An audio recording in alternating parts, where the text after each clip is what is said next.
आपके लिए खुशखबरी दे देता हूँ मैं कि धम्मपद संघ ने जो है एक बहुत ही महत्वपूर्ण कंसेप्ट शुरू कर दिया है। अभी आने वाले समय में आपको उसकी जानकारी होने लग जाएगी और बहुत जल्दी जो है आम उपासक भी धर्म का उपदेश आपको जगह-जगह करता हुआ दिखाई देगा। धम्मपद संघ जो है समाज के लिए बहुत ही महत्वपूर्ण कार्य कर रहा है। अगर मैं ये कहूँ कि उस महत्वपूर्ण कार्य को रोकने के लिए और हमें बदनाम करने के लिए ये काउंटर अटैक किया जा रहा है, तो ये बात जो है कहीं न कहीं सटीकता से बैठती है। जिनका चाल-चलन ठीक नहीं है, चरित्र ठीक नहीं है, अपने कृत्य के लिए जेल जा चुके हैं। साथियों, मैंने कहा था कि इनके पास कोई प्रमाण नहीं है। इन्होंने जाँच करने का भी तकल्लुफ़ नहीं किया है।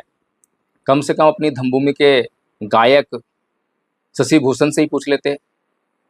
शशि भूषण के यहाँ पर हमने रात्रि का भोजन लेकर गोरखपुर गए थे और गोरखपुर में जो है भूमि का आंदोलन चल रहा था अंबेडकर जन मोर्चा के माध्यम से, और वहाँ पर बहुजन समाज के 4 पत्रकार और जेल में गए थे। अब बताइए, कैसा चरित्र खराब है हमारा? क्या चाल-चलन खराब है हमारा? क्या कहें इन लोगों को? क्या ये बात को, जो मैंने बात आपको बताई है, इस बात को सुनने के बाद क्या ये धम्मभूमि के जो लोग झूठ फैला रहे हैं, मुझे बदनाम करने का प्रयास कर रहे हैं, क्या जिन लोगों ने चीवर पहन रखा है, क्या इसी बात को आधार बनाकर इनका चीवर नहीं उतर जाना चाहिए? क्या जो ये लोग अपने आप को बौद्ध बौद्ध चिल्ला रहे हैं और बुद्धिहीनता का परिचय दे रहे हैं, जो लगातार जो है धम्म को बदनाम करने का काम कर रहे हैं, धम्म को मलिन करने का काम कर रहे हैं, लोगों को धन लूटने का कार्य कर रहे हैं, धम्म भूमि के जितने भी ये चीवर पहनकर लोग घूम रहे हैं, सबका चीवर खतरे में आ गया है। मैं गारंटी देता हूँ कि इन लोगों का चीवर जो है खतरे में आ गया है और जैसे ही कोई व्यवस्था का निर्माण होता है, तो इन लोगों से चीवर जो है वापस माँगा जाएगा, उतरवाया जाएगा। जय भीम, नमो बुद्धाय साथियों। साथियों, अक्सर मैं बात करता हूँ सच्चाई की, ईमानदारी की, और मैंने ये भी बातें की हैं कि सच्चाई और ईमानदारी बहुत मुश्किल है, क्योंकि जहाँ सारे ज़माने को झूठ और बेईमानी से जीने की आदत पड़ गई हो, तो वहाँ पर सच्चाई और ईमानदारी की बात करना किसी खतरे से कम नहीं है। तो आज मैं कुछ ऐसे आरोपों पर चर्चा करूँगा, जो कि नाम तो खैर धम्म का लेकर काम कर रहे हैं, लेकिन धम्म का एक भी आचरण मुझे आज तक जो है, ना तो धम्मभूमि के किसी भिक्षु और ना ही उनके किसी कार्यकर्ता के भीतर दिखाई दिया है। साथियों, अभी कुछ मुख्य आरोपों की मैं चर्चा करूंगा, जिसकी आज हम चर्चा करेंगे इस वीडियो में। पहला आरोप लगाया है कि उनका अस्तित्व, कारोबार, आमदनी के स्रोत खत्म हो रहे हैं। इसलिए जो है, यानी कि हमारे जो है ये जो आमदनी, कारोबार, अस्तित्व ये हमारा ख़त्म हो रहा है, इसलिए हम जो है धम्म भूमि पर आरोप लगा रहे हैं। इसके ऊपर चर्चा करेंगे। दूसरा है, आरोप ऐसे लोगों के द्वारा लगाया जा रहा है जिनका चाल चलन ठीक नहीं, चरित्र ठीक नहीं, अपने कृत्य के लिए जेल में रह चुके हैं, दिल्ली में किसी बुद्ध विहार में मार पिटाई भी की। इस पर हम चर्चा करेंगे। तीसरा आरोप है, नैतिक ईमानदारी नहीं है। धम्मभूमि ने स्टील का ग्रंथ बनाया, श्रावण शिविर लगाए, आदरणीय आचार्य नीलम बौद्ध जी ने इनकी प्रोग्राम की कवरेज नहीं की है, इसलिए ये कह रहे हैं कि नैतिक ईमानदारी नहीं है। इस पर चर्चा करेंगे।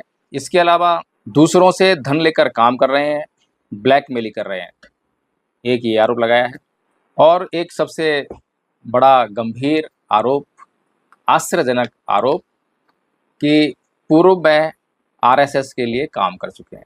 धम्मभूमि के ही एक भंते ने मुझे ये कहा, जब किसी को बदनाम करना हो तो केवल एक ही आरोप लगा दो कि ये आरएसएस का भंते है, और इसका कोई सबूत जो है नहीं लेने की ज़रूरत है, ना देने की ज़रूरत है। बस इतना कहना काफ़ी है कि ये व्यक्ति आरएसएस का है, ये व्यक्ति आरएसएस के लिए काम करता है।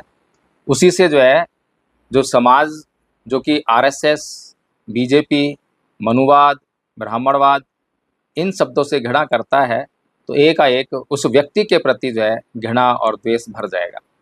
ये स्वयं धम्मभूमि के एक भंते ने मुझे बताया, ऑडियो में कहा उन्होंने, हम्म। लेकिन वो आती जाती नहीं थी, बस वो यहीं आगरा में रहती थी बंटी जी के साथ, और यहीं से फिर उनके एग्जाम होते थे सेमेस्टर वाइज, तो उनको वो अटेंड करती थी। भंते जी साथ में कैसे रहती थी, क्योंकि भिक्खुनी संघ तो अलग होता है ना।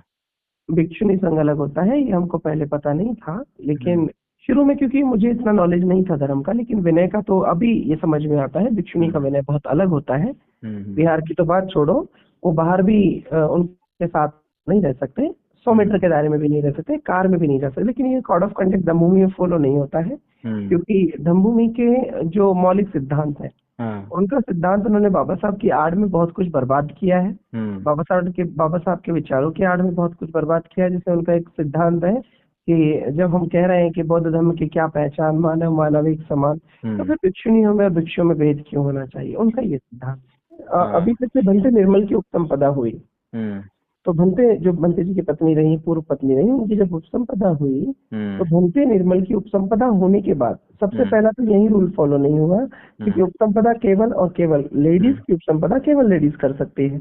अच्छा, ये उनकी मैं लेकर उनकी किसने कर दी? उनकी कर दी भंते सूर्य ससाई ने। तो मेन बात यह है कि धम्मभूमि में जितने भी भिक्षु हैं, हम्म। उनमें से जो मेन भिक्षु हैं वो हम्म। है भंते करुणाशील राहुल। हम्म। उनको चलाने वाली है वंदे धम्म दीना। एक्चुअल क्या है कि जब मैंने धम्मभूमि को छोड़ा, हाँ। हम लोगों ने बहुत मानसिक प्रताड़ना झेली, बहुत मानसिक प्रताड़ना झेली, इवन मेरे कैरेक्टर तक पे उंगली उठा दी क्यों? गई थी, जिनका खुद का लड़का गे है।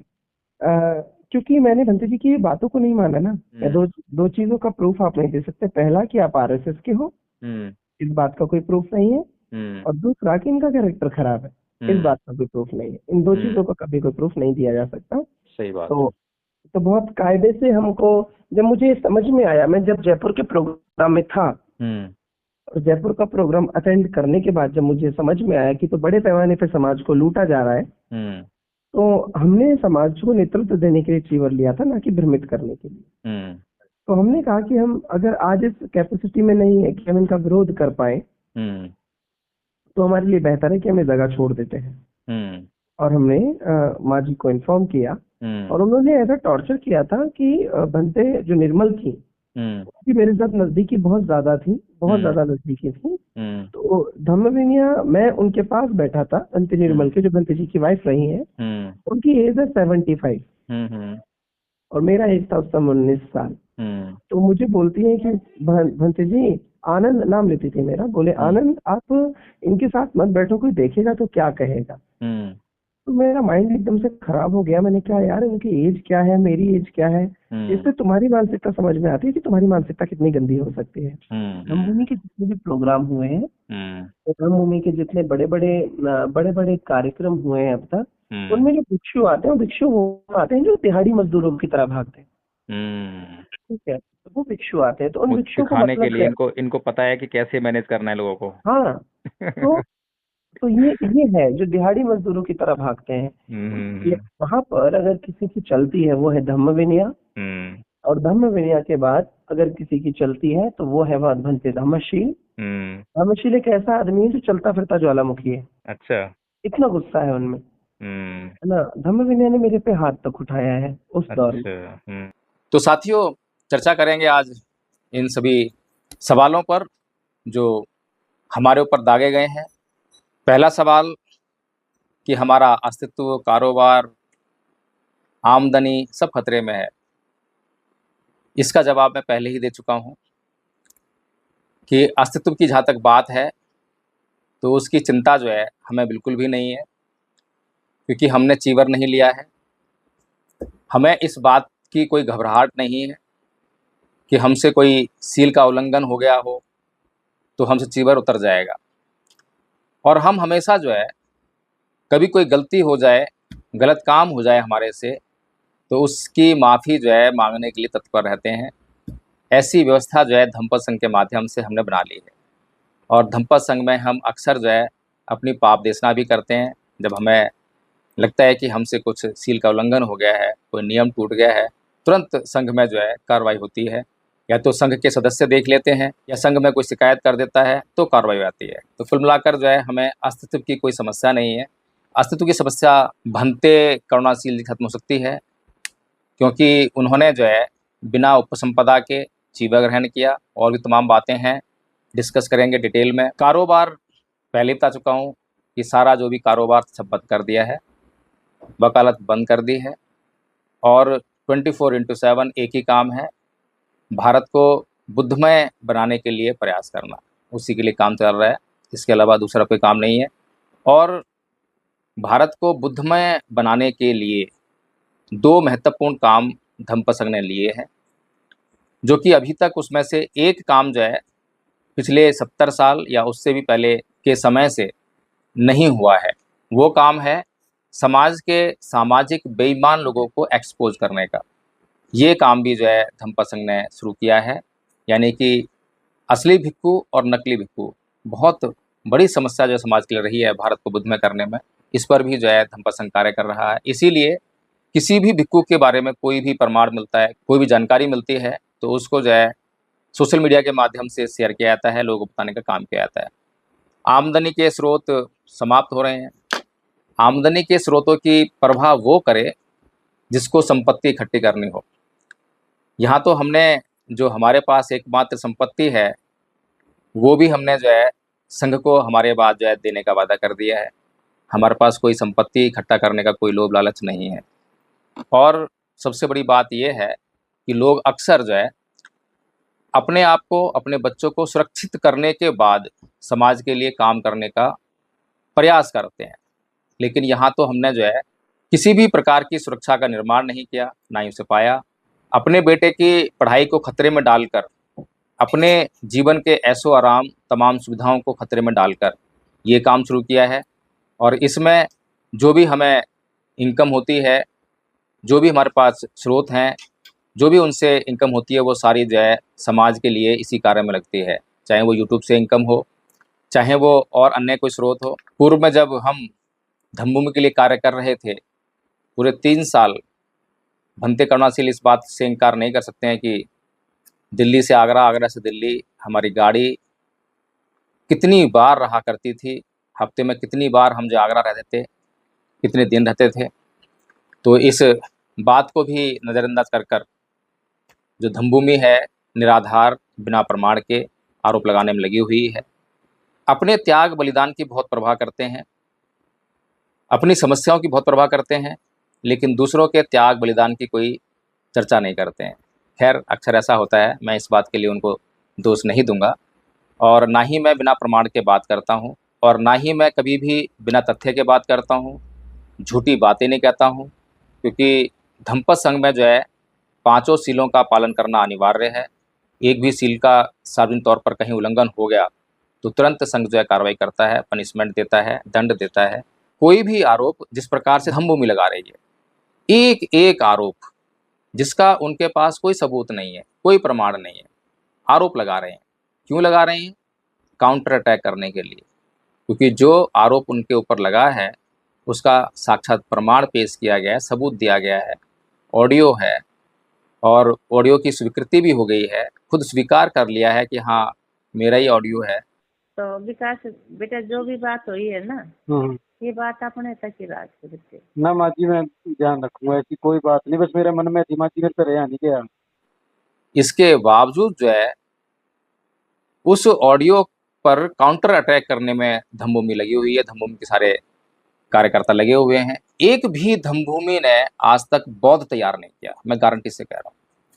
तमाम फेसबुक पर कमेंट्स पढ़ लीजिए आप, जो है फेसबुक पर, यूट्यूब पर जितने भी कमेंट्स धम्मभूमि के कार्यकर्ताओं ने किए हैं, एक भी कमेंट पढ़कर आप ये नहीं कह सकते हैं कि ये जो है कोई बौद्ध लोगों के द्वारा कमेंट किए गए हैं।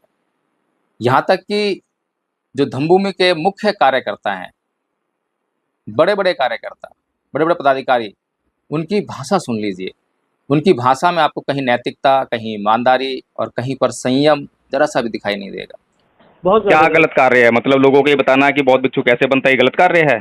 तुम बताओगे, तुम क्या हो यार, तुम क्या बताओगे? तुम वकील हो, तुम वकालत का अच्छा काम बताओ। अच्छा, तो कौन बताएगा? अच्छा, कौन बताएगा? तो बुद्धिस्ट लोग बताएंगे। तो मैं बुद्धिस्ट नहीं हूँ क्या? तुम बुद्धिस्ट नहीं हो बिल्कुल। अच्छा चलो, बौद्ध भिक्षु बता रहे हैं क्या? बहुत भिक्षु करेंगे अपना काम। बौद्ध भिक्षु बताते हैं। तुम वकील हो, वकालत का कोई काम अच्छा बताओ आज तक तुम। अरे भाई, मुझे ये बताइए, आज तक जो है धम्मभूमि ने किसी भी ऐसे भिक्षु के बारे में जो कि गलत आचरण कर रहा हो कभी आवाज उठाई है? क्यों उठाए? हमारा क्या मामला है? हम अपना अच्छा काम कर रहे हैं। तो ये बताइए मुझे कि जो भगवान बुद्ध ने भिक्षु संघ बनाया था उसमें विनय किस लिए बनाया था? अरे तुम यार वकील साहब अपनी उसकी वकालत की बात करो, फिर अच्छे काम की बात करो। नहीं, वकालत तो मैंने छोड़ दी ना, मैं धम का ही अध्ययन कर रहा हूँ ना, धम का ही काम कर रहा हूँ। वकालत तो इसलिए छोड़ दी ना, वकालत चल रही तुम्हारी। हाँ, मेरी चल रही थी, छोड़ दी मैंने, सही बात कह रहे हो आप। ये ठगी का चोरी का काम करोगे आप? नहीं, मुझे ये बताइए, आपने जो मेरे पे आरोप लगा दिए हैं कि मैंने चोरी का काम शुरू कर दिया है, ठगी का काम शुरू कर दिया है, ब्लैकमेलिंग का काम शुरू कर दिया, कोई आधार है आपके पास? और मैं आधार लेके बात कर रहा हूँ तो उसको तो आप इनकार कर रहे हो आप जो है। ये तुम्हारे पास ये कौन सा धम्म आपने सीखा है और कौन सा धम्म सिखा रहे हो आप जो है? यही सीखा धम्मभूमि से? के बारे में तुम आपके धम्मभूमि के लोग जो हैं, जो धम्मभूमि जाते हैं, उनके पास मैंने एक भी धम्म का आचरण नहीं देखा। और आप कह रहे हो कि आपको अथॉरिटी क्या है? मेरी अथॉरिटी पूछ रहे हैं आप, मेरी अथॉरिटी क्या है? मेरी अथॉरिटी अगर देखनी है तो जिन लोगों से हम बातचीत कर रहे हैं ना, और जिन लोगों को हम जो है धम्म सिखाते हैं, उनसे कभी बात करके देखना, आपको अथॉरिटी मालूम पड़ जाएगी कि अथॉरिटी किसे कहते हैं। वकील हो, अपना वकालत का काम करो। अरे अभी तो आपने कहा कि वकालत चल नहीं रही है तो मैंने छोड़ दी। तो सही करो, उस वकालत को छोड़ दो दी। नहीं, छोड़ इसलिए नहीं, चल नहीं रही ना, क्या करेंगे फिर वहाँ पे जो है? उसको पढ़ो। धम्म का इतना बढ़िया काम मिला है हमें, धम्म का करने के लिए पूरे देश में जो है बाबा साहब ने इतना बढ़िया मिशन दिया है हमें, उसका काम करेंगे हम जो है। आपको जानकर हैरानी होगी, एक जो वीडियो इन लोगों ने बनवाया, पैसे दे के बनवाया है, मुझ पर आरोप लगा रहे हैं कि धंधा बंद हो रहा है, ये बंद हो रहा है, लेकिन ये जिनसे वीडियो बनवा रहे हैं वो क्या कर रहे हैं, क्या वो धंधा नहीं कर रहे हैं? तो उस पर एक कमेंट आया है, इन्हीं का एक भंते है, भंते असज्जी, जो कि उस वीडियो में जो है, जो निर्मला जी हैं और ममता एलियस धम्म विनया, जिनको आप भंते समझते हैं, इन दोनों महिलाओं के साथ में जो पुरुष खड़ा हुआ है चीवर पहनकर, जो अपने आप को भंते कह रहा है, ये भंते असज्जी के रूप में जाना गया है। और ये लिखता है, सुअर भीम प्रकाश कीचड़ में रहता है और गंदगी यानी गू खाता है, गंदगी फैलाता है। ये धम्मभूमि के भंते लोगों की भाषा है। तो आप समझ सकते हैं कि जब धम्मभूमि के, जिनको धम्मभूमि ने चीवर दे दिया, चीवर पहना दिया, अगर उनकी ऐसी भाषा है, उन्होंने इस प्रकार का धम्म सीखा है, तो फिर धम्मभूमि के अन्य कार्यकर्ताओं को भंते करुणाशील जी क्या सिखा रहे होंगे। हालांकि कई ऑडियो मैंने पब्लिश की हैं जिसमें उनकी सबकी भाषा आपको जैसे समझ में आ रही होगी। और सबसे बड़ी बात यह है कि ये जो ऑडियो जब पब्लिश किया गया है NV News 24x7 के माध्यम से, उससे पहले ये ऑडियो जो है दुनिया भर में पब्लिश हो चुका है, दुनिया भर में सर्कुलेट हो चुका है। तब किसी के ऊपर इन लोगों ने कोई आरोप नहीं लगाया कि कौन सर्कुलेट कर रहा है, किसने किया है। जिस भिक्खुनी ने मुझे ये ऑडियो दिया, उस भिक्खुनी के ऊपर इन्होंने कोई आरोप लगाया कि वो भिक्खुनी चीवर में है, क्या है, कैसे है। बड़ा ताज्जुब है, मैं ही टारगेट पर क्यों? और फिर सबसे बड़ी बात यह है कि जिस व्यक्ति के साथ में करुणाशील जी की पत्नी की बातचीत हुई, उस व्यक्ति ने वो वायरल की है, उस व्यक्ति ने किसी को दी है, तो दोषी मैं कैसे? उस व्यक्ति ने रिकॉर्ड की, दूसरे को क्यों दी? उसके ऊपर कोई धम्मभूमि का कोई सवाल नहीं है। उसको ना तो उन्होंने सुअर कहा, ना गू खाने वाला कहा, ना चरित्रहीन कहा, ना ब्लैकमेलर कहा, ना उसका धंधा पानी बंद हो गया ऐसा कहा, कुछ नहीं कहा।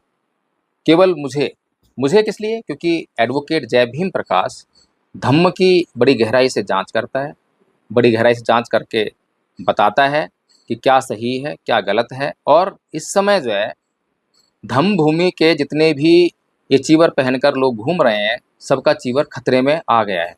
मैं गारंटी देता हूँ कि इन लोगों का चीवर जो है खतरे में आ गया है।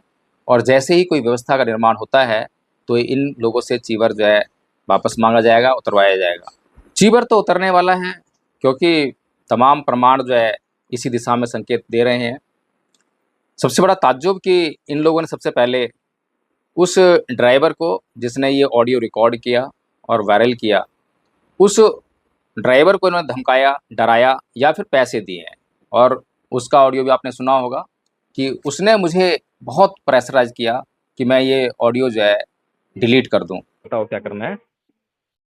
मैं यही कह रहा हूँ सर, जो आपने ऑडियो वायरल की है प्लीज उसे डिलीट कर दीजिए सर। क्यों डिलीट कर दें उसको? कोई उसका कोई स्पेसिफिक रीजन नहीं है सर, बस मैं चाहता हूँ, मेरी जो बात हुई है वो व्यक्तिगत बात है हमारी, और मैं नहीं चाहता सर वो कहीं वायरल हो। सो प्लीज आपसे रिक्वेस्ट करता हूँ जब तक वो आपके और उनके बीच में था मामला तो व्यक्तिगत था, लेकिन जब ये समाज को पता लग गया है और ऐसा अनर्थ हो रहा है समाज साथ में, समाज इतने बड़े पैमाने पर जो है बेवकूफ़ बन रहा है, तो क्या हमारा ये कर्तव्य नहीं बनता कि समाज को हम जो है सही राह दिखाएं? कि तुम चाहते हो कि समाज में जो है इसी तरह से लोग जो है चीबर पहन के लोगों को धोखा देते रहें और सर समाज को गुमराह करें? मैं किसी के बारे में कुछ नहीं कहना चाहता हूँ सर। मैं सिर्फ इतना कह रहा हूँ कि जो बात हुई है उस बात के ऊपर मैं कह रहा हूँ सर। मुझे जो लगा वो बात मैंने उस ऑडियो के अंदर कही, लेकिन वो व्यक्तिगत बात थी सर। इसलिए मैं आपसे रिक्वेस्ट करता हूँ सर कि भाई प्लीज आपने जो इसमें समाज का इतना बड़ा लाभ हानि जुड़ा हुआ है और तुम कह रहे हो व्यक्तिगत बात है। मैं बड़ी क्या कह मुश्किल रहा से हूँ ये सर। काम शुरू करा है, इस काम को बंद नहीं कर सकते हम। तो आप सर जो है इसमें आप बंते जी को बोलो कि ना चीवर उतार दें, ठीक है, और समाज से जो माफी मांगे। और इस वीडियो का हमारे लिए कोई मतलब नहीं है इसके अलावा जो है। और सर उनको मुझे फोन पहले बताइए। उनको फोन किया था मैंने बातचीत हम्म करने के लिए, हम्म लेकिन उन्होंने फोन नहीं उठाया कभी भी जो है। ठीक है, तो अब एक काम करो, अगर तुम्हें कोई प्रेशर कर रहा है तो उनको बोल दो कि भैया भंते जी का चीवर उतारो उनको, और बोलो कि समाज में माफी मांगने जो है, और उसके बाद ये वीडियो हम डिलीट कर देंगे। हमारी कोई पर्सनल दुश्मनी नहीं है बंते जी से। लेकिन साथियों, क्योंकि मैंने उससे साफ-साफ कहा कि क्या तुम समाज का भला नहीं चाहते हो? क्या तुम नहीं चाहते हो कि समाज को जो है, जो लोग गलत काम कर रहे हैं, समाज के खिलाफ काम कर रहे हैं, उनको एक्सपोज़ किया जाए? तो उससे काफ़ी देर बात करने के बाद उसके पास कोई जवाब नहीं रहा, तो उसने फ़ोन काट दिया। इसके अलावा जो धम्म विनया नाम की आपको जो भिक्षुणी दिखाई देती है, जिसके लिए आपके भीतर बहुत श्रद्धा हो सकती है चीवर को देखते ही, जिसका नाम ममता है। ये धनौली बुद्ध विहार आगरा में इसको मैं धम्म सिखाया करता था। ये मेरे सामने बैठकर जो है धम्म सीखा करती थी। धम्म सीखा नहीं करती थी, बल्कि धम्म सीखने की नौटंकी किया करती थी, और मैं इसको काफ़ी डाँटा करता था। इसको हर बात पे, क्योंकि ये जो है कभी भी इसका ध्यान अध्ययन में नहीं होता था। और करुणाशील जी जो हैं सुबह-सुबह मुझे देखकर कि जयवीर प्रकाश जी, आप जो है खुद यहाँ पर इसको पाठ को पढ़िए और आप इसका वाचन कीजिए, और ऐसा ही जो है इन लोगों को भी सिखाइए, कराइए। पूरे दिन का काम देकर वो चले जाते थे। फिर मैं इसी लड़की को, वो जो पाठ होते थे बुद्धायन धम्मा के ही पाठ होते थे बस, उसका मैं अध्ययन कराया करता था। इसमें काफ़ी डाँट भी लगा करती थी, क्योंकि ये आचरणहीन थी। इसके अंदर बिल्कुल भी आचरण नहीं था, उतावलापन बहुत था। इसके अलावा जैसा कि ये वीडियो में कह रही है कि मैं एडवोकेट जयभीम प्रकाश को जानती नहीं हूँ, ये कौन जयभीम प्रकाश है, कभी मिली नहीं हूँ। लेकिन ये भूल गई है कि अलीगढ़ में जो करुणाशील जी ने एक शिविर लगाया था, श्रामणेर शिविर, उसमें मैंने चीवर लिया था, और उसमें ये साधारण वस्त्रों में आई थी, पहली बार आई थी वहाँ पर। तो साथियों, ये जो झूठ का पुलंदा जो है धम्मभूमि बनाने में लगी हुई है, झूठ क्यों बोल रही है, ये आप अच्छी तरह से समझ सकते हैं, जान सकते हैं। जो कुछ अभी सीन चल रहा है, अगर ये लोग झूठ ना बोलें तो इनके पास अपने बचाव के लिए कुछ भी शेष नहीं रहता है। साथियों, अगला इल्ज़ाम जो है इनका, उसके ऊपर आते हैं। जिनका चाल चलन ठीक नहीं है, चरित्र ठीक नहीं है, अपने कृत्य के लिए जेल जा चुके हैं। साथियों, मैंने कहा था कि इनके पास कोई प्रमाण नहीं है। इन्होंने जांच करने का भी तकल्लुफ़ नहीं किया है। कम से कम अपनी धम्मभूमि के गायक शशि भूषण से ही पूछ लेते। शशि भूषण के यहाँ पर हमने रात्रि का भोजन लेकर गोरखपुर गए थे, और गोरखपुर में जो है भूमि का आंदोलन चल रहा था अंबेडकर जन मोर्चा के माध्यम से, और वहाँ पर बहुजन समाज के 4 पत्रकार और जेल में गए थे। अब बताइए, कैसा चरित्र खराब है हमारा, क्या चाल चलन खराब है हमारा, क्या कहें इन लोगों को? क्या ये बात को, जो मैंने बात आपको बताई है, इस बात को सुनने के बाद क्या ये धम्मभूमि के जो लोग झूठ फैला रहे हैं, मुझे बदनाम करने का प्रयास कर रहे हैं, क्या जिन लोगों ने चीवर पहन रखा है, क्या इसी बात को आधार बनाकर इनका चीवर नहीं उतर जाना चाहिए? क्या जो ये लोग अपने आप को बौद्ध चिल्ला रहे हैं और बुद्धिहीनता का परिचय दे रहे हैं, जो लगातार जो है धम्म को बदनाम करने का काम कर रहे हैं, धम्म को मलिन करने का काम कर रहे हैं, लोगों का धन लूटने का कार्य कर रहे हैं। मैं धन लूटने का आरोप इसलिए लगा रहा हूँ क्योंकि किसी भी व्यक्ति को चीवर पहनकर धन लेने का कोई अधिकार नहीं है। अभी मैंने धम्मभूमि के एक भंते से पूछा कि भंते जी, 10वां सील क्या कहता है? उसे 10वां सील नहीं मालूम। सोचिए, एक भिक्षु के लिए जिसका जीवन 24 घंटे 10 सीलों पर आधारित होता है, 5 सील तो उपासक लोग ही लेते हैं, 5 सील के बाद उपोषित के दिन भी उपासक लोग जो हैं 8 सीलों पर आ जाते हैं, लेकिन 8 सीलों से आगे नहीं बढ़ते हैं। लेकिन एक जो भिक्खु है, श्रामणेर है, उसका जीवन हमेशा जो है 10 सीलों पर आधारित होता है। और 10वां सील कहता है, जात रूप रजत पटी गहा वेर मणि सिक्खा पदंग समादयामी, यानी कि मैं किसी भी प्रकार के सोना चांदी धन संपत्ति को ग्रहण नहीं करूँगा, को छूऊंगा नहीं। और मैं इसको कई बार एक्सप्लेन कर चुका हूँ कि एक बौद्ध भिक्षु जो है कभी भी रुपया पैसा अपने पास नहीं रख सकता। उसके जीवन को चलाए रखने के लिए, क्योंकि मैं कई बार डिस्कस कर चुका हूँ, क्योंकि धम्मभूमि के लोगों ने धम्म को अध्ययन नहीं किया है, मैं इस बात की गारंटी से बात कह रहा हूँ। धम्मभूमि के जो मुखिया हैं करुणाशील राहुल जी, उन्होंने खुद जो है धम्म का अध्ययन नहीं किया है। जो मोटी मोटी जो कथा कहानियाँ सुन ली हैं, कथा कहानियाँ पढ़ ली हैं, बुद्धा ने धम्मा पढ़ लिया है, बस उसी के आधार पर जो है चीवर लेकर और भिक्खु बन गए हैं। बड़ा ताज्जुब हुआ मुझे जानकर जब उन्हीं धम्मभूमि के लोगों ने मुझे बताया कि 2007 में करुणाशील जी ने चीवर लिया था और 2014 में जाकर जो है वो नौकरी से रिजाइन कर रहे हैं, VRS ले रहे हैं। तो बताइए कौन सा धम्म का ऐसा नियम है जो इन्होंने नहीं तोड़ा? धम्म का कौन सा विनय ऐसा है जिसका उल्लंघन इन लोगों ने नहीं किया? और फिर भी ये शरीफ हैं, निर्दोष हैं, ये धम्म को बताने वाले हैं। इन्हें धम्म खुद नहीं पता है आदरणीय साथियों। अभी हमारे एक आचार्य से जो है जम्मू कश्मीर के जो प्रभारी हैं, उनके पिताजी चर्चा कर रहे थे, उनको बड़ी आपत्ति हुई, बड़ी पीड़ा हुई कि जिसमें उनकी श्रद्धा है, जो इतनी अच्छी देशना करते हैं, वो जो है उनके खिलाफ इस तरह का ऑडियो वायरल हो रहा है। तो हमारे आचार्य ने उनको समझाया। हमारे आचार्य को समझाते हुए बोल रहे हैं कि भाई क्या अब जो है समय बदल गया है, तो अब भिक्षुओं को बीवी बच्चे रखने का भी अधिकार है। एक बनते जो है वो बनते होना चाहिए और शादीशुदा होना चाहिए, बाल बच्चे भी उसके होने चाहिए। जो प्रचारक जो हमारा प्रचारक बने वो उसको शादी भी होनी चाहिए उसकी और परिवार भी होना चाहिए। अच्छा, इतनी बंदिशें क्यों तो आदरणीय जी जब यही सब करना ही है, सुनिए, अगर कैसे धर्म कामयाब होगा, फिर कैसे धर्म कामयाब जी ठीक है, ठीक है। अनुवाद से जिस ब्राह्मण बाल से मुकाबला कर रहे हैं वो क्या कर रहे हैं, देखो वो क्या क्या कर रहे हैं। हम तो कुछ नहीं कर रहे, हम तो मैंने अभी आपको पहले ही बताया कि उनका धर्म तो उन्होंने तो कसम खा रखी है अपने धर्म को मटिया मेल करने की। तो क्या मेरे वो तो कामयाब है। ने बताया कि वो एक जो भिक्षु है वो गृहस्थ में रहकर भी वो बच्चे भी पाल सकता है, अपने बच्चे भी रखे और धम्म भी देशना भी दे। एक भिक्षु ऐसा कर सकता है, कुछ चेंजिंग होना चाहिए, आपने ये कहा, ठीक है। और चेंज आनी चाहिए, करो नया उसको बनाओ। जी ठीक है। अगर एक बंदे को ये करना चाहिए तो चीवर को छोड़कर भी तो वो ये बंदा ये चीज कर सकता है, क्योंकि भगवान बुद्ध ने, सुनिए, भगवान बुद्ध ने उसमें कहा है कि धम्पद में योचावंत कस्सावशील सुषमाहितो उपेतो दम सचेन सावे कासाव में रहती। जो व्यक्ति सीलों पर प्रतिष्ठित नहीं रहता, जिसके अंदर संयम और सील नहीं है, वो व्यक्ति कासाय वस्त्र पहनने का अधिकारी नहीं है। भगवान बुद्ध ऐसा कर रहे हैं, तो कासाय वस्त्र को पहनकर वो मटिया मेल करने की क्या जरूरत है? इससे अच्छा तो ये होगा कि उपासक बनकर रहें, ज्ञान है उनके अंदर, धम्म है, सब चीज, तो चीवर पहनने की जरूरत क्या है? तो सोचिए साथी, धम्मभूमि जो है ये क्या कौन सा धम्म जो है लोगों को सिखा रही है? आचार संहिता की बात करते हैं, इन्हें उपासकों के लिए आचार संहिता बनाने का क्या अधिकार है? भिक्षु संघ से, भिक्षुओं से एडवाइस लेकर अपने नियम खुद तय करेंगे। अपने लिए आचार संहिता बनाई क्या इन्हें विनय पिटक का कोई नियम पता है क्या? कभी विनय पिटक के अनुसार इन्होंने पवारना की है क्या? कभी इन्होंने जो है उपोषित धारण किया है क्या? कभी धम्मभूमि के लोग उपोषित धारण करते हैं क्या? साथियों, जानकर बड़ा ताज्जुब होगा, क्योंकि मैं 3 साल जो है धम्मभूमि में रहा हूँ, निकटते रहा हूँ। हर 6 महीने में एक नया कॉन्सेप्ट, और उस नए कॉन्सेप्ट से जो है हर बार जो है लोगों से धन उगाई। मेरे सामने जो है लोगों से बैठकर, और लोग भी क्योंकि श्रद्धालु हैं, उनका कसूर मैं कैसे बताऊं? उनका मन जो है धम्म को प्रचारित करने में है, वो चाहते हैं कि ये भारत जो है बुद्धमय हो जाए। लेकिन ताज्जुब है, ये अंधे लोग जो हैं इनको बार बार समझाने का प्रयास किया जाता है कि भैया भारत बुद्धमय ऐसे नहीं होगा।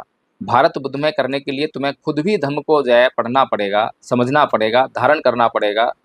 जब जाकर आप जो है किसी को धम्म बताओगे तभी तो फैलेगा। अब एक भिक्षु जो है भारत को बुद्धमय कैसे बना देगा? जबकि एक भिक्षु के पास इतनी मर्यादाएं होती हैं कि किसी अन्य व्यक्ति के पास जाकर वो ये नहीं कह सकता कि तुम जो है ये धर्म छोड़ दो और बौद्ध बन जाओ।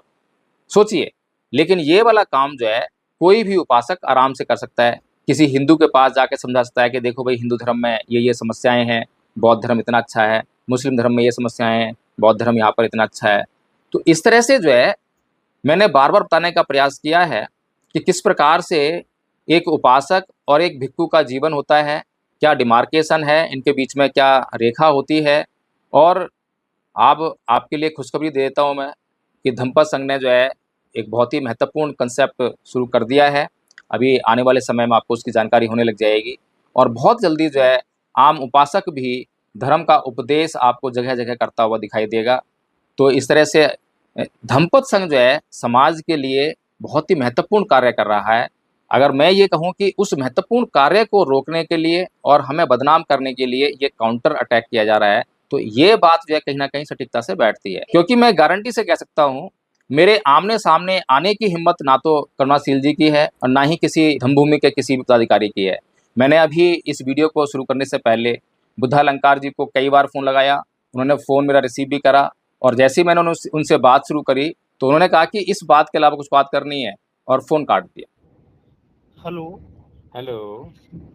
जी वकील साहब, जय भीम। जय भीम, नमो बुद्धाय जी, कैसे हैं? कम पाते था कि ठीक। आपका एक वीडियो दिख रहा था, मैं शायद दिल्ली आए होंगे आप। इसके अलावा कुछ और बात करो। नहीं, मुझे उसके बारे में बात करनी है कि उसमें आपने कुछ ऐसी बातें कही हैं जो एक बौद्ध को शोभा नहीं दी। और करुणाशील जी को तो मैंने जो है कई बार फ़ोन लगाया, कभी फ़ोन उठाते ही नहीं है। मैं चाह रहा था कि इन बातों का पहले उनसे मैं एक्सप्लेनेशन ले लूं, उसको रिकॉर्ड कर लूं कि वो क्या एक्सप्लेन कर रहे हैं, उन्होंने कब ऐसा चरित्र देखा है, कब ऐसी बातों का प्रमाण उनके पास आया है, ताकि मैं भी जानकारी ले लूं। अगर मुझ में कहीं गलती है तो मैं संघ को बताऊं और धम्मपद संघ जो उस पर कोई कार्रवाई कर ले। लेकिन इन लोगों ने फ़ोन रिसीव नहीं किया बार बार करने के बाद भी, और मेरे पास जो है इस वीडियो बनाने के अलावा कुछ चारा नहीं रहा। धम्मभूमि ये काम आज से नहीं कर रही है, ये तो ऑडियो जो है अब वायरल हुआ है और इससे पहले से लगभग 5-6 साल हो गए हैं। धम्मभूमि के लोग लगातार जो है हम पर आरोप लगाते आए हैं कि हम लगातार घूमने फिरने का काम करते हैं, लोग धन उगाई का काम करते हैं बिना प्रमाण के। लेकिन साथियों, अब तक जो हम लोगों ने काम करके दिखाया है, अभी तक हमने 315 प्लस लोगों को जो है प्रथम वर्ष का कोर्स बनाकर उनको आचार्य बना दिया है, उनको धम्म सिखा दिया है, उनको जो है मौलिक बौद्ध धर्म जितना आना चाहिए एक बौद्ध व्यक्ति को, उतना उनको जो तैयार कर दिया है। अब सेकंड ईयर का कोर्स लोग कर रहे हैं संस्कारकर्ता बनने का। नमो तस्य भगवतो अरहतो सम्मा संबुद्धस्स।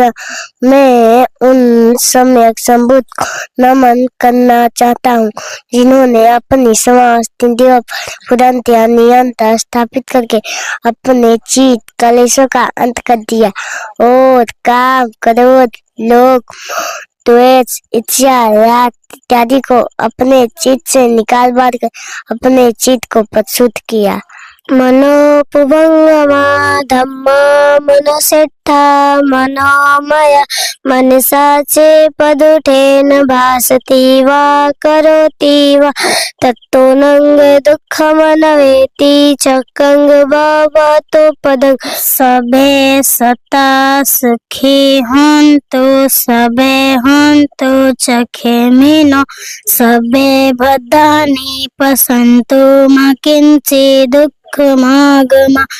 संसार के किसी भी प्राणी को कोई दुख ना हो। यदि किसी को कोई दुख हो तो उसे अपने दुख दूर करने के लिए एक सम्यक मार्ग प्राप्त हो, एक सम्यक मार्ग प्राप्त हो, एक सम्यक अकोची मंगवादी मंगतिनी मंगासी यचतं उपनयन्ते वेदन्ते सन पसमते।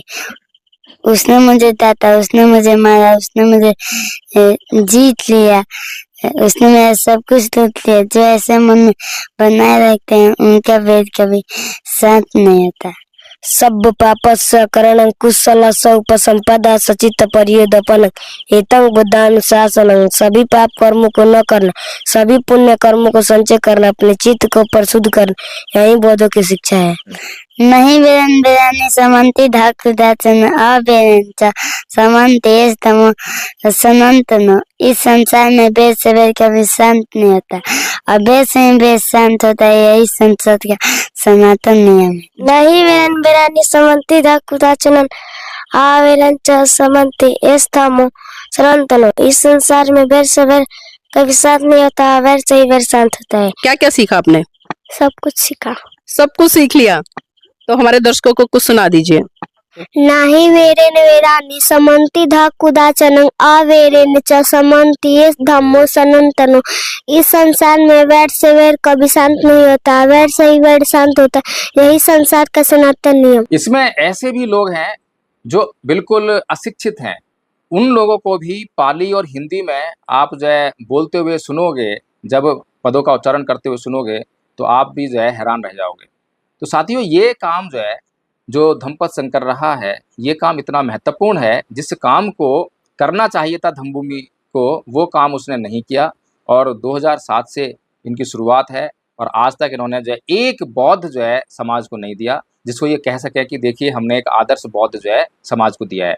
आदर्श बौद्ध आचार संहिता बना रहे हैं, लेकिन एक भी बौद्ध तैयार नहीं है। अब तक जो है अपने प्रचार प्रसार के लिए गाने बनवाए हैं, उस पर बहुत सारा जो है धन, समाज का जो दान दिया था इनको जो है निर्वाण प्राप्त करने के लिए, धम्म को खुद लाभ उठाने के लिए और फिर समाज देने के लिए, उसका सारा यूज जो है इन्होंने जो है इतना बेकार के कामों में किया है। साथियों, अगर वास्तव में धम्मभूमि का उद्देश्य भारत को बुद्धमय करना होता, तो सबसे पहले तो मैंने जैसा कहा कि एक भी आदर्श बौद्ध जो है आज तक धम्मभूमि नहीं दे पाई है। जबकि आप धम्मपद संघ के किसी भी आचार्य से बात कर लीजिए, एक नहीं किसी भी आचार्य से बात कर लीजिए, स्वभावतः जो है आपसे जब बात करेंगे तो आपको ये मालूम पड़ जाएगा। 2-3 वीडियो पब्लिश भी किए हैं, आपने देखे होंगे कि किस तरह से जो है धम्मपद संघ के आचार्य बात करते हैं, कितनी शालीनता होती है, कितना संयम होता है और क्रोध का उनमें नामो निशान नहीं मिलेगा।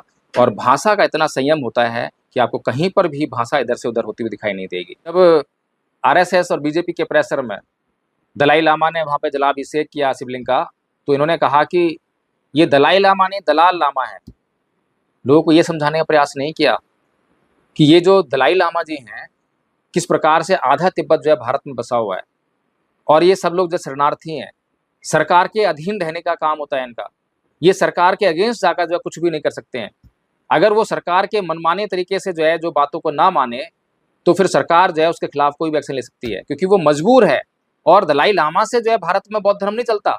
दलाई लामा जाकर वहाँ पर जो है जलाभिषेक कर रहा है, इससे बौद्ध धर्म निश्चित नहीं होता है। इन बातों को बताने के बजाय केवल उनको बदनाम करने की नीयत से ये बातें जो है अपने लोगों में करना, ताकि इनका कद जो है उन लोगों में ऊंचा हो। मैं लगातार ये कहता रहा हूँ कि आलोचना करने में बुराई नहीं है, आलोचना तो मैं भी करता हूँ।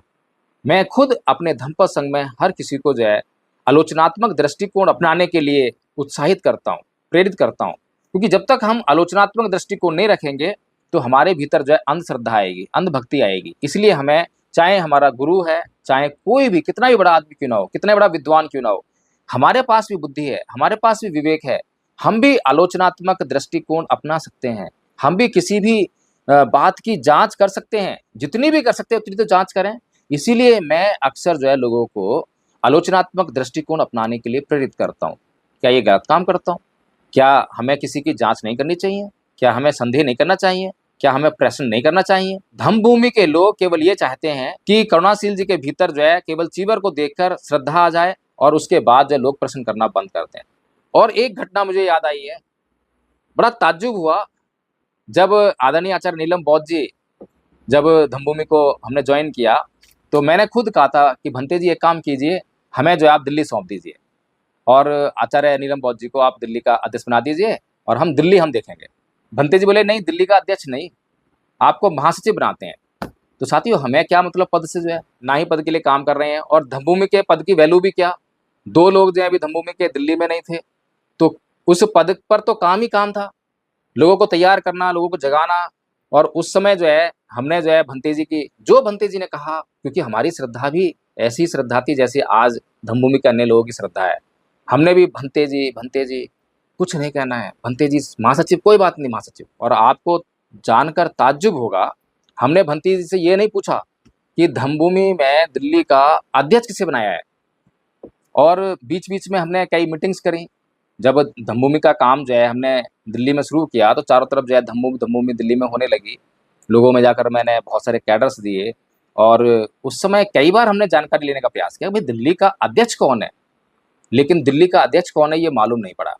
लेकिन जब हम लोगों ने बहुत अच्छा काम किया यहाँ दिल्ली में और बहुत सारे लोग यहाँ पर इकट्ठा हो गए, बहुत बड़ी टीम बन गई यहाँ पर, तो उस समय जो है जब टीम गठित करने की बात आई कि दोबारा से जो है एक कार्यकारिणी बनाई जाए, तो उस वक्त जब चर्चा चल रही उसी समय करुणाशील जी ने हमें किसी यूट्यूबर को लेकर जो है आगरा बुला लिया कि ये यूट्यूबर हैं और वो विनोद नगर साइड से जो है लेकर जाने थे आगरा। तो उनको हम लेकर गए, सुबह से लेकर शाम तक वहीं पे रहे, शाम को वापस आए। और आपको जानकर ताज्जुब होगा कि यहाँ पर जो लोग हमसे ईर्ष्या रखते थे, द्वेष रखते थे, उन लोगों ने यहाँ एक बुद्ध विहार में बैठकर और वो पहली बार जो है वो अध्यक्ष वहाँ पर जो है आई और हमारे पीछे आकर जो है धम्मभूमि की दिल्ली कार्यकारिणी गठित कर दी गई और भंते करुणाशील जी ने उसको मोहर भी लगा दिया। लेकिन सबसे बड़ी ताज्जुब की बात, कार्यकारिणी गठित हुई, इससे हमारा कोई मतलब नहीं है, कौन था कौन नहीं था हमें कोई मतलब नहीं है इससे। लेकिन सबसे समझ में आने वाली बात यह है कि वो अध्यक्ष कौन था जिसको भंते करुणाशील जी ने नियुक्त किया, लेकिन वो कभी फील्ड में कहीं दिखाई नहीं दी, कभी किसी मीटिंग में दिखाई नहीं दी, ना धम्मभूमि में कहीं दिखाई दी, ना पलवल में कहीं दिखाई दी, ना आगरा कहीं दिखाई दी, कहीं पर भी नहीं दिखाई दी। और वो महिला कौन थी? वो महिला थी एक आदरणीय जी हैं दिल्ली से, जो कि काफ़ी अच्छे अमीर व्यक्ति हैं, जिन्होंने भंते जी को जो है गाड़ी गिफ्ट की थी। अब सोचिए कि दिल्ली का अध्यक्ष किसे बनाया गया, जो 2 शब्द बोलना नहीं जानती है, जो कभी मीटिंग में नहीं आई है, कहीं पर कुछ धम का कोई आचरण देखने को नहीं मिला है। और इन आदरणीय जी को भंते जी नाम देता अनाथ पिंडक, अक्सर ऐसे ही करेंगे, कभी सोने की ईंटों की बात करेंगे, कभी अनाथ पिंडक कह के लोगों को जो है प्रोत्साहित करेंगे दान देने के लिए, और ऐसे ऐसे लोग दिखाएंगे तो दूसरों को जो है जल्दी से जो है विश्वास आ जाए और लोग जो है लाखों रुपया इनकी झोली में डाल दें। और सबसे बड़ा ताज्जुब कि जब हम शुरुआती दौर में जब हम इनकी पत्नी को नहीं जानते थे, तो जब सुबह सुबह हम वंदना करते थे धनौली बुद्ध विहार में, और वंदना करने के बाद एक महिला जो है हर रोज़ खड़ी हुआ करती थी और सबसे पहले वो खड़ी होकर के 500 का नोट सबको दिखाते हुए वहाँ डालती थी दान में, और उसके बाद जो लोगों की फिर कोई 200, कोई 500, कोई 1000 लाने जाती थी। ये बात बाद में पता चली कि ये महिला करुणाशील जी की पत्नी है, और बाद में समझ में आया कि ये जो है सबसे पहले जाकर जो है 500 का नोट दान में क्यों वहाँ डालती थी। तो साथियों, ये कुछ चर्चा हुई धम्मभूमि के बारे में, धम्मभूमि क्या कर रही है, समाज को फ़ायदा या नुकसान, किस प्रकार से जो है लोगों को बदनाम करने के लिए गैंग बन गया है, गैंग कह सकते हैं अब तो, क्योंकि प्रमाण सामने आ रहे हैं। एक एक ऑडियो जो है इनकी कहानी बयां कर रहा है, और धम्मभूमि के जो लोग हैं, कार्यकर्ता हैं, जो कि बौद्ध कहलाने का, मैं तो समझता हूं कि अगर धम्मपद संघ में कोई भी ऐसा व्यक्ति हो तो तुरंत धम्मपद संघ उसे बाहर का रास्ता दिखा देता है, और धम्मपद संघ ऐसे लोगों को जो है बिल्कुल भी बौद्ध होने का सर्टिफिकेट नहीं देता है। धम्मपद संघ धम्म के नियमों पर बहुत सटीक है, बहुत कठोर है, और धम्मपद संघ जो है समाज का निर्माण बेशक धीमे धीमे कर रहा है, लेकिन बहुत ही अनुशासित तरीके से कर रहा है, और इसका निश्चित तौर पर जो है समाज को लाभ होगा। प्रमाण आपको दिए जा चुके हैं, सारी बातें मैं कर चुका हूँ, मैं किसी से घबराता नहीं हूँ, और क्योंकि सच बोल रहा हूँ, मैंने तुरंत फ़ोन लगाया है बुद्ध अलंकार जी को, जिन्होंने यहाँ पर वाइट दी है, और करुणाशील जी को मैंने फ़ोन लगाया, लेकिन दोनों ने रिसीव नहीं करा है, दोनों ने बात नहीं करी है, और शशि भूषण जी से मैंने बात करने का प्रयास किया, वो भी फ़ोन उठाते हैं। कुल मिलाकर इन लोगों को पता है कि अब ये लोग अगर मेरे से बात करेंगे तो फिर एक एक बात का इनको जवाब देना पड़ेगा, इसीलिए अब ये लोग जो है मुझसे बात करना नहीं चाहते हैं।